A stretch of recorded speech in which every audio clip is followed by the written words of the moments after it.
The Nintendo Switch is the latest console on the market right now, but what things could happen to prevent its success from going any further? Hot take! So the Nintendo Switch is doing very well, although it isn't surpassing the sales month to month of the PlayStation 4. It is doing something that most people didn't think could happen, which is basically reverse the profits of the Wii U and turn it into something that's a little bit better with the Switch. Yeah, we are seeing decent hardware sales, and software sales are doing really well in places like Japan. And yes, actually, the hardware is selling really well there as well. It's a portable system. It makes a lot of sense, right? The console's been doing quite well up to this point, but today we're going to talk about how some missteps could lead to the fall of the Nintendo Switch. Now, we haven't just chosen the Switch specifically to talk about what could be detrimental to lead to its end. We've talked about the other consoles as well, so if you want, check out those other videos. We did one already on the PS4 and on the Xbox One as well. Yes, we have. Yeah. Now, when it comes to the Switch, there's a couple of things that it's doing wrong now that we want to kind of address up front, right? Right. We talked about the Xbox doing a couple of things wrong now as well, and the PlayStation 4 doing a couple of things wrong. But the Switch is in a special case because it is a very different piece of hardware. Yeah, and we felt even more so, like, if they continue doing kind of what we're seeing right now,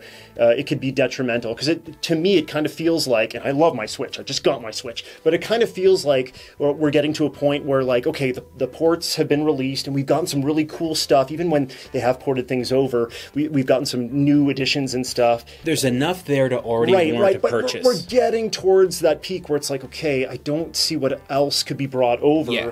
And now things might begin to trail off a little bit. Yeah. Yes. So let's hit up a couple of things right up front. Yeah. So I have a big list. Yeah. Right. We wrote down the list here. Now, first up, a lack of power. Now, basically, this is an issue because as it exists on the PlayStation 4 and the Xbox One, developers are making games for those systems, and some of those games are not making it to the Switch because there's simply no way for the developer to take that game and downgrade it onto the Switch's hardware. And there's a few things that are an issue. Like the hardware itself could be underpowered because it is a portable device. It can't be as powerful as those other big dogs right now and still sustain the same price. Yes. Right? It would have to be much more expensive. But there's other things as well, like the game card size is an issue. They are going to upgrade to bigger game cards, but even then, they won't have the same sort of capacity as one of those discs. That's true. And there's also there's the realistic case that there actually might be some kind of offset problem with cost as well, because the cards might actually cost more to produce games for. Supposedly they will. Yeah, right. And that we've seen a couple of games be released where the games are actually more expensive on the Switch than they are on other systems. Right. And simply because that cartridge is going to cost more, and it's probably always going to cost more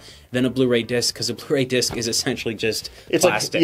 Exactly. It's like dimes to make or whatever. Yeah. So other issues that we've had right now is a lack of online focus, and if we don't see something happen there, we're gonna have some major issues. Now, when we say online focus, there's many things we can talk about. Yeah, there's a lot. It's not just about being able to buy digital download games and stuff like that, even though that's something that Nintendo is really improving day to day. It's the ability to talk and converse with other gamers on the platform.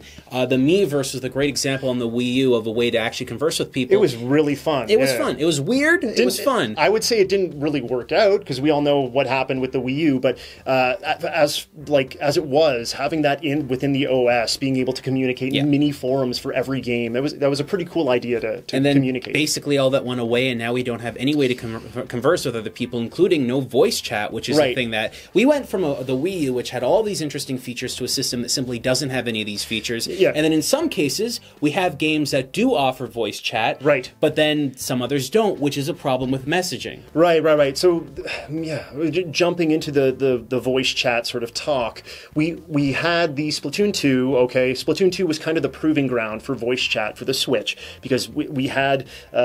you had to be able to talk to your team, or you wanted to be able to do that, and you needed to buy an extra dongle, and you had to go through an app on your phone, which was a pretty big hurdle, and we were led to believe that this hurdle would always be there. And then suddenly, when Fortnite was on the Switch, now we don't need that dongle, we don't need that app for the phone. It's kind of bizarre. What this means is that the capabilities of the ability to actually talk to people through voice is in the system itself, but the game has has to be designed to utilize that function and has to limit some of its own features in order for it to do that.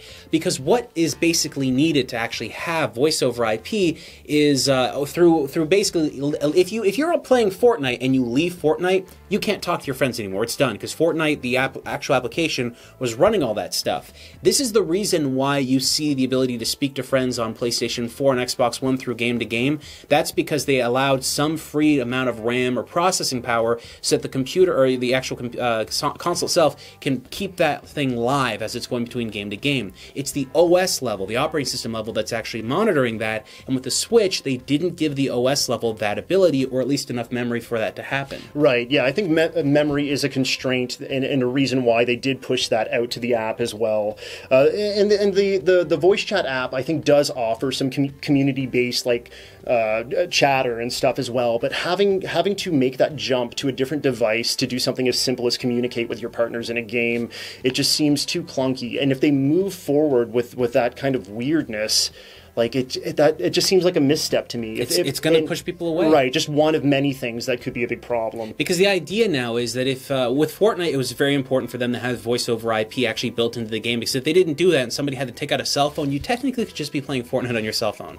Right? And that's a problem. Once you're doing that, why would you bother utilizing a Switch? So they had to make sure that that was there. Now, no doubt the Switch runs the game very well as it can, right? You can clearly tell it's not running the game at the same graphic representation at the same frame rate as other versions of the game that are on the market right now. It's most comparable to cell phones, but that is one of the big challenges that Switch is going to be seeing, is that comparing itself to cell phones over the time period might actually hurt it, because cell phones keep changing, keep evolving, but the Switch really shouldn't evolve too much because that might hurt it. So the idea is eventually it just might not be cool anymore to own. Right, yeah. The coolness factor is something that we did talk about. It was that right now it is kind of a hot ticket item because it's new, it's brand new, everyone wants There's exclusive games on that people want to play. Yeah, but we're kind of seeing a possible future where the support's not there. Yeah, exactly. When the smoke sort of clears of the initial, amazement to this device, what's going to be there? Yeah, is it going to keep pushing forward, or is it going to stop? And this is a concern because you never really know with the Nintendo devices what's going to happen. And that's where, like, leaving the online functionality behind for a moment and going back to software, that's where software becomes a big thing, right? Yes. So if they continue moving forward and we get dry spells, which essentially, we're not even like in a dry spell. No, we're in a port spell. Okay. And like we mentioned before, that's something that has to come to an end because we don't have any more sort of great ports to bring over from the Wii U at least. We're getting ports and refurbished titles. We're getting indie games that existed on other platforms, sometimes years in advance, that are finally coming to, or are coming to the Switch, but they're older experiences and older games that you can find on other platforms. And you can't have that sustain itself. The idea that these games are portable for the first time is the only thing that's actually benefiting the Switch. Yeah, exactly. But the idea that that's going to sustain itself over time is simply unheard of. These games that are being developed right now by large third-party manufacturers are not going to be able to take their games and downgrade them to the Switch because the other hardware, the other systems are constantly evolving and constantly growing. And the concept of taking those games and minimizing them in some way to exist on the Switch is just, it's not realistic. There's this idea that with the 3DS, everyone that was done making games on the 3DS is going to move forward to the next system, which is going to be the Switch, and then they would just be making smaller experiences on the Switch. Well, that's simply not happening. And if it is going to happen, developers need a reason to be on the Switch exclusively, and the Switch needs to be able to match or surpass the 3DS sales in order for developers to see any value in it. Right, and speaking on the 3DS, we did hear recently that within the talks with investors, talks, we did hear from the heads of Nintendo that they were considering a 3DS successor, which seemed to make sense in a way, because if you look at the numbers for the 3DS, it's just behind the PS4 as far as like the sales of the console are concerned. But if we do get a 3DS successor, will that be a misstep? Right now, this is a huge problem with the Switch, and if they continue on with it, it is going to harm the system. you can't have two portable systems on the market at the exact same time. Do you feel like that'll like basically water down everything that Nintendo's the games trying to aren't to interchangeable. They don't work. Just think about this right now. They released Captain Toad, like Tracker, right? Treasure Tracker. They've released that game on the 3DS and the Switch at the same time. What are they doing? I mean, look, I get it, right? There's a whole audience on the 3DS, there's a whole audience on the Switch, but for some reason, somebody at Nintendo thought, well, look, this is the way this has to be. Why isn't it that 3DS cartridges don't just work on the Switch? Do you know what I mean? Why is it that they have to be completely different experiences? And why did the Switch have one screen when it could have had like a foldable screen or something like that? If we were to jump into that conversation, we'd have to talk about the Switch having some other sort of format than it does now. So it's impossible. We have to just kind of push that aside unless you're thinking about a clunky sort of add-on to the Switch, which this is the problem right now. They just released the same game with minor features here and there on two different platforms. Yeah. If you are really interested in getting the full experience of the game, you have to get it on two different platforms, and this is going to cause a bigger issue. Nintendo's continued reliance on the 3DS while not focusing on their newer system, the Switch, may harm them, because if the 3DS continues to keep selling as good as it is, and if it even surpasses the Switch, that is going to be dangerous for the Switch. That's even before getting into what could be a possible successor to the 3DS, which when you have new hardware come out, that's the spotlight, right? So if they did move forward with, hey, let's call it a 4DS, right? And you're moving past this reality or whatever. It dilutes things, as we had said, right? So the Switch would no longer be in the spotlight, and you can't have that. The Switch has to be the big boy. It has to be the best seller, right? Especially because it's a handheld. Yeah. You can't have competing handhelds. The only reason Nintendo could even be entertaining the idea of a sequel to the 3DS is if they truly do not believe the Switch is going to be a success in its own right. The idea is that, remember, once upon a time when they created the Nintendo DS, they said it's not a replacement for the Game Boy line because they were testing the waters. They wanted to make sure that have three pillars. And when the DS came out, they didn't go, okay, we're releasing a new Game Boy. They were like, you know what, it's doing well enough, we don't have to go back. And then they basically just kept doing DS systems. But Nintendo making these smaller announcements, which are for seemingly investors that basically say, oh yeah, well, we might do another system. What are you doing? Right. You're basically giving you're shattering the confidence of the investors, and that is reflective in the stock price as well as what we saw recently that we did videos on. So I guess basically diluting this whole talk about a 3DS successor and whatnot into one sort of idea. If they do not concentrate on bringing over developers that could develop on another 3DS or the 3DS as it is now into the Switch ecosystem, that's kind of a misstep. That's a big misstep. Yeah, and it can damage the Switch.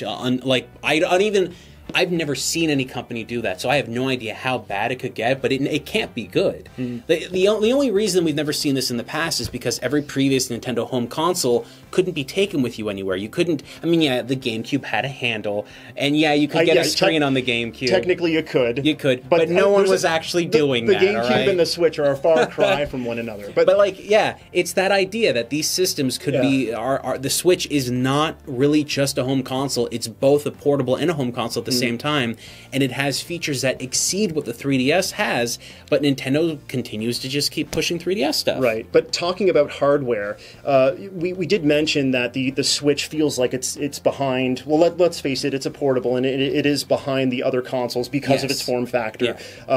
If they did decide to make a jump to a pro-level model of the Switch, would that also be a detriment? That would be a disaster. Because we would start to see it's like building up a wall, and we've seen these smaller walls per se with some of the DS and 3DS iterations. We had the DSi that had specific software to it, which wasn't so egregious, but the 3DS kind of had a little more specific software for the new 3DS. We had a Xenoblade Chronicles. We had some software come out that could only work on that system, or Hyrule Warriors, which worked much better on the new 3DS system. If the Switch made a jump, a new Switch, or a Switch Eye, like a DSi. Given the benefit of the doubt, let's say this happens within 2 years, about the time that the new systems come out for the PlayStation 4 and the Xbox One, that would be a disaster for Nintendo, simply because releasing a new version of the Switch that has slightly bumped up power, whatever it may be. Now, a half step would be okay. Right. Increased memory, new colors of the body. Because we're already seeing memory issues. A brighter screen, like a longer battery life. Those kind of things, those are half-step improvements. Those are fine. Introducing better processor performance, that can cause a huge problem simply because if you do something like that, then not only do developers have to worry about the game running in portable mode and docked mode, now they have to worry about the game running in 4 separate system identities. Right. So yeah, portable mode and docked mode on the original, portable and docked mode on the new one as well. I see where the appeal would be for them to try and make a jump to another form of the Switch, to a more powerful Pro or Xbox One X version of the console, because that would be more attractive to third-party developers that, let's say, would not necessarily have to really get change their software to go on the Switch. But see, that's why I don't think they need to stay the course with the hardware they have now. And I'm saying half steps are okay, but if you actually make the system even faster, whatever it may be, you're never going to get to whatever that PlayStation 5 or Xbox 2 is going to be. You're never going to get there. I'm talking about them basically just treading water so that third-party developers would be like, okay, we can just get it on there. Because it already feels like the Switch, in its iteration right now, like it was treading water with games that are like a little bit old now. So we saw our Wolfensteins, our Dooms, Wolfenstein 2 as well. They're just sort of getting it on the hardware, and it feels like we're reaching kind of an end there. Bethesda is a huge company, and they can afford to launch some of their titles on the Switch. Other third-party companies may not have the... Well, Bethesda themselves made an announcement saying we're not doing that.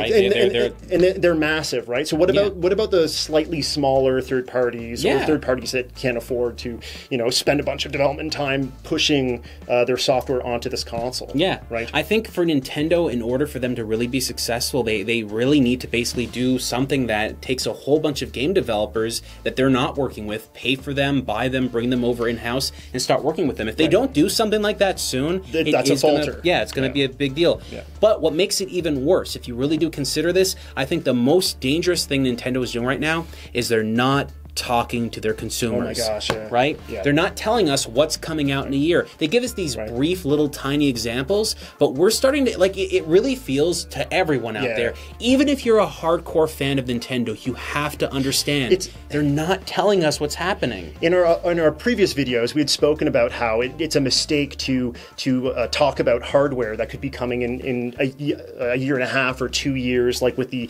Scarlet or the PS5. But I feel like it's the opposite with the Switch. Totally as far as software is concerned, not hardware. It's like, no, it's cool.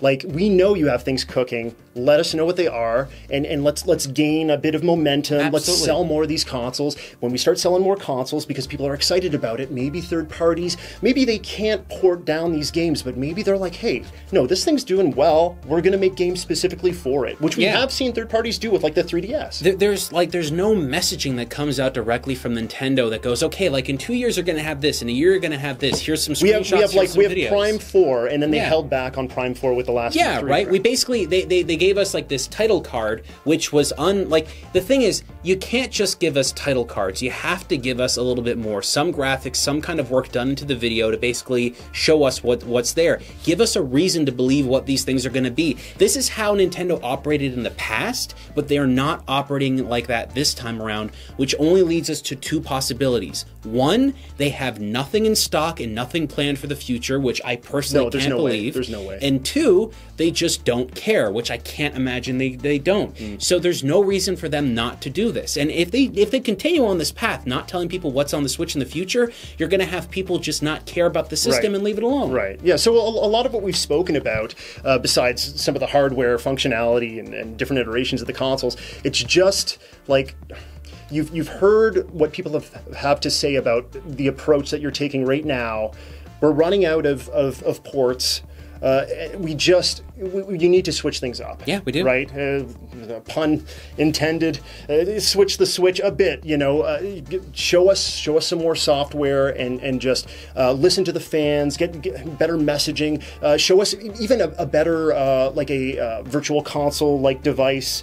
Or OS or whatever software that has cooler things on it. It does, because they didn't really announce a lot for that. So I think that's a misstep as well, because we're only getting some SNES games, some NES games. I'm starting to get games like announcement games in my email that are just like, oh yeah, that game was on the Wii U, or it was released on another platform 2 years ago. Here it is on the Switch. It's like it's a cycle. We need the newer stuff. We need the new ideas. Yeah. And even if it's just a couple screenshots and some video, whatever it may be, it's enough to grab people's interest and to explain to them, look, there is a future out there and it's going to be coming in. But folks, what do you think? Do you think Nintendo should keep going on the course that they're going because you think they're going to be successful at doing it that way? Do you think they shouldn't release a 4DS? Let us know in the comments below.